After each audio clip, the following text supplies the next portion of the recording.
The EuroLeague has allegedly just sent a huge offer to Caitlin Clark that she may not be able to resist. After the jealousy from the WNBA, the EuroLeague could be a perfect switch for CC. $100 million is the figure floating around.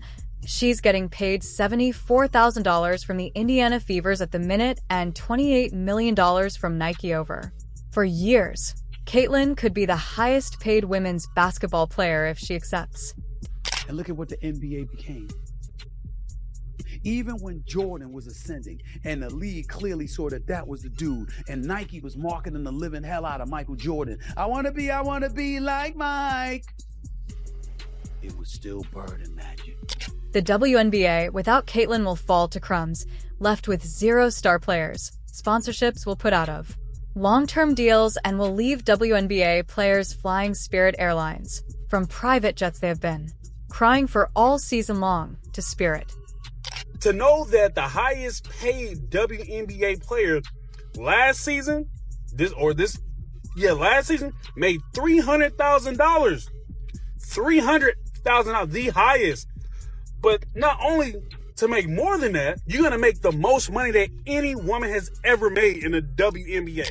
Caitlin turned down a $5 million deal before. She's made it clear it's not about the money. She loves basketball and isn't demanding for extra pay like other players. Same can't be said for Angel Reese, though. Angel acts like a child whilst 22-year-old rookies would dream of getting her wage. It's safe to say she will be complaining a hell of a lot more if Caitlin leaves the WNBA. So prepare yourself, WNBA players who hated on CC, because if she does go to Europe, things will change massively. We need to be seeing her drop 50 on us next weekend, you know? So I love her. I think she's the best player. Forget I ever said Paige is the best player in the country. I think she's the best player of all time. I don't know whoever said that I said that Paige is the best player in the country. The world of women's basketball has been shaken to its core with reports that the EuroLeague is prepared to offer Caitlin Clark a staggering $100 million deal. To put that into perspective, the magnitude of this offer is not just groundbreaking, it's historic. Caitlin Clark, however, represents something entirely different. She's more than just a basketball player. She's a cultural phenomenon. Her skills on the court are unmatched, but it's her ability to transcend the game and capture the attention of a global audience that has made her the hottest commodity in women's sports today. The EuroLeague, seeing this once-in-a-lifetime talent, has recognized an opportunity to elevate women's basketball to a new level, and they're willing to make a massive investment to do so. There could be a team overseas who would love to snatch Caitlin Clark away from us and give her a crazy offer. If Caitlin Clark makes the leap to the EuroLeague, it could signal a shift in power, one where Europe becomes the go-to destination for the world's top talent. This isn't just about one player, it's about the potential for an entire industry to migrate toward better financial opportunities for the WNBA, which is still grappling with issues of player compensation and viewership. This could be a turning point, and not in their favor. I'm getting sick of people saying that people need to stop hating on Caitlin Clark. Who? Who hates her? Diana Taurasi came out and said, look, it's going to be an adjustment when Caitlin gets to the WNBA. Y'all watch. And that's exactly what's happening. Angel Reese did the ring gesture to Caitlin, and y'all have villainized her ever since. And her and Caitlin literally like each other. They have both come out and said so. The question everyone is asking now is simple. Can the WNBA compete with this kind of financial power?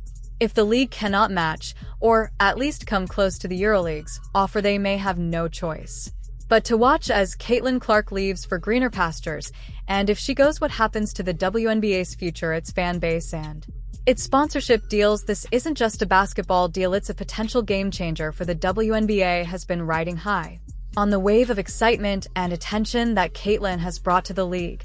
Her incredible performances, her ability to fill arenas, and her magnetic personality have all contributed to a surge in interest that the league desperately needed. However, the moment the possibility of Caitlin leaving for Europe became a reality, the mood within the WNBA shifted from optimism to outright panic. The league's panic is not just about losing a star player, it's about the very real financial consequences that could follow. Major sponsors, many of whom have signed deals with the WNBA in large part because of Caitlin's popularity, may start reconsidering their partnerships. Media networks, which have started broadcasting more women's basketball games. Thanks to the increased viewership Caitlin brings, might pull back, and without her, will fans still fill the arenas? Buy the merchandise or tune into the games. The ripple effect of Caitlin Clark leaving the WNBA could be catastrophic for the league. Throughout the season, a subtle but undeniable undercurrent of jealousy has been building among WNBA players.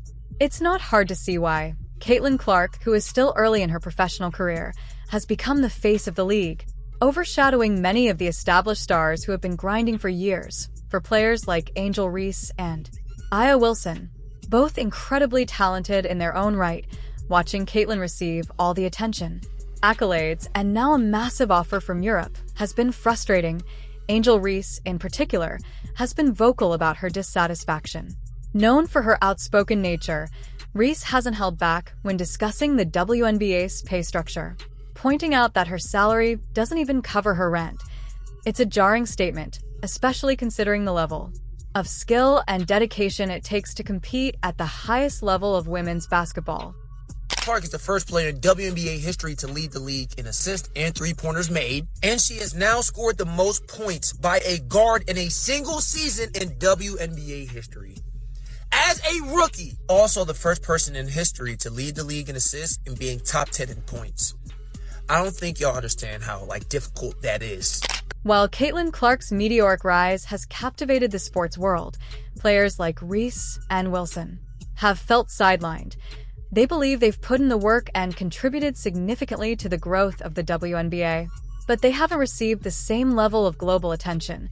The fact that Caitlin is now being courted by the EuroLeague with a huge offer has only deepened the resentment for players who have spent years battling for recognition and fair compensation. Seeing a newcomer like Caitlin receive such an astronomical offer feels like a slap in the face. What's particularly interesting about this dynamic is that the jealousy is not just about money, it's about legacy. Players like Angel Reese and Aya Wilson want to be remembered as pioneers of women's basketball. But with Caitlin Clark dominating headlines and potentially moving to Europe, they fear they may be left in the shadows. Let's just say the ratings aren't the same with Caitlin Clark and the Indiana Fever now eliminated. Game 1 of the Aces Liberty matchup on Sunday drew an average of 929,000 viewers. Was down nearly 50% from last Sunday's Fever Sun contest. By the way, not only was viewership down, Caitlin Clark has done what many thought was impossible. She has reignited a passion for women's basketball. Her presence on the court has had a direct impact on the WNBA's attendance and viewership. Fans flock to see her play. And her number 22 jersey has become a staple in arenas across the country. She's not just another player. She's a phenomenon. When she steps onto the court, people pay attention, and that has had a huge effect on the league's overall visibility. The Indiana Fever, for example, has seen its highest viewership in years, thanks largely to Caitlin's star power. It's not just about her ability to score points, though she does that at an elite level. It's about her ability to connect with fans. You don't even... Yo! I'm living beyond my means! It's like... No, my rent is more than that. It's 8,000. I'm living beyond my means. Like y'all think. Babe, if y'all thought...